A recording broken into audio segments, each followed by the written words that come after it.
na pag-aalaga, bunga ay biyaya. Magandang araw sa inyong lahat. Ako si Hans Adrian Ara Lansangan na nakatira sa Barangay Paitan Sur, Cuyapon, Nueva Ecija. Pagbati sa aming guro, Sir Alfred Sarmiento Jr. Base sa quotation na sinabi ko kanina na maayos na pag-aalaga, bunga ay biyaya, sa tingin ko may clue na kayo kung ano ang pwede kong i-vlog sa inyo. Ngayong araw na ito matutunghayan nyo kung ano ang i-vlog ko tungkol sa aming farm. Kasi kami ay may farm. Ngayon, napag-isip-isip ko na why not i-vlog ko ang farm namin. Ngayon, ang tawag sa farm namin ay Couple 99 Game Farm. Dahil game farm ito, hayaan nyo na ipakita ko sa inyo kung ano ang nilalaman ng aming bukid. Ngayon, dahil Couple 99 Game Farm ang tawag sa aming farm, ikukwento ko muna sa inyo kung bakit Couple 99 ito. Fun fact, ito ay fun fact dahil ang birthday ng aking ama ay July 9. Ang birthday naman ng aking ina ay November 9. Dahil silang mag-asawa ay July 9 at November 9 ang birthday, ngayon, ang birth number nila ay pinagsama sa isang number, so which is 99. Kaya, napag-isip-isip nila, why not gawin na lang itong Couple 99 so with that, maipapakita din nila or may sense at may kwento kung anong pangalan ng farm na pwede nilang ibahagi sa tawag ng game farm namin.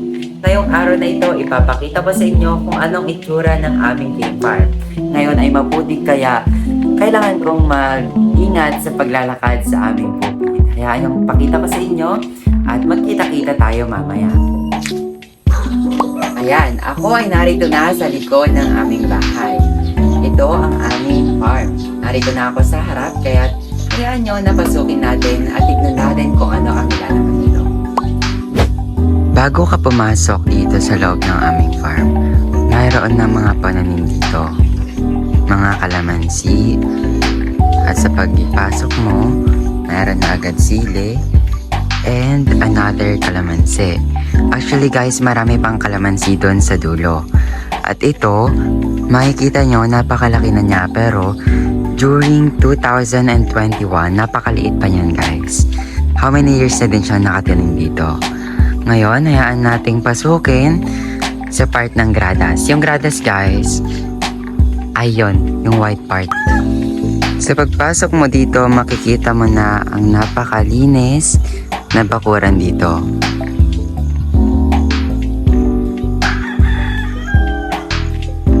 At ngayon, hayaan nating pasukin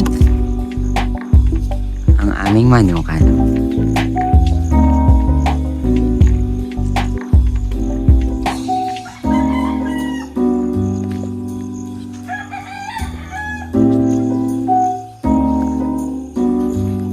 Ito ang sinasabi ko sa inyo kanina na hindi maganda ang panahon, kaya hindi rin maganda ang lalakaran ng mga tao magpupunta dito.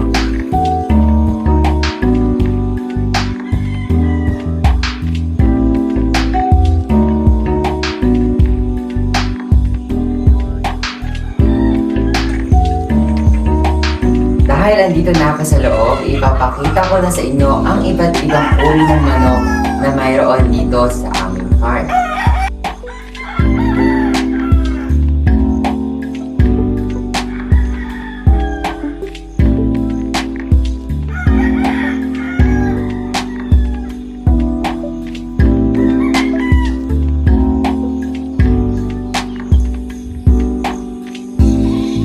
Dito sa likod ng aming farm, mayroon kaming alagang kambing. Kaya titignan ko kung pwede akong pamasok at kuhanan sila ng video. Ayan, dito sa pinakalikod, dito natin makikita ang mga kambing. Malayo siya kung saan man naroroon yung mga manok na sinasabi ko kanina. Dito. Kaya ngayon, magpapatuloy tayo sa pagtingin ng mga iba't ibang uri pa ng mga manok. May mga tandang na chill lang, pero meron din yung mga parang laging galit. Dito mo matututunan kung paano ka magpapalakas ng loob at kung paano sila pakikisamahan. Gusto rin nila ng space para makagala. At syempre, siguraduhin na ligtas ang kulungan nila sa gabi, bantay sa mga pusa o ahas. Dito, mayroon din kaming kalamansi na isa pang pananim na napakalaki na kasi ilang taon na din nakatanim ito dito. At mayroon ng time noon na halos isang garapon ang harvest nila sa mga pananim na kalamansi dito sa amin.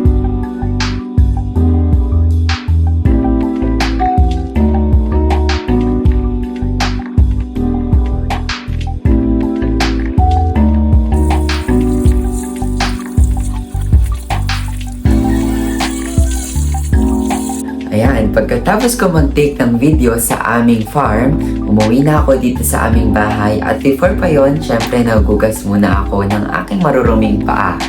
Ngayon, kung napag-iisip-isip mo na mag-alaga ng tandang at ng kambing, go na! Basta, ang pinakamalaga dito, dapat may pasensya ka dahil yun ang unang or importante na mayroon ka bilang tagapangalaga sa iisang farm. Kaya kung gusto nyo ulit ng mga panibago pang vlog or gusto nyo pang matutunan ng iba't iba pang video, don't forget to like, share, and subscribe. Kaya ito lamang ang aking may papakita bilang buhay probinsya. Maraming salamat!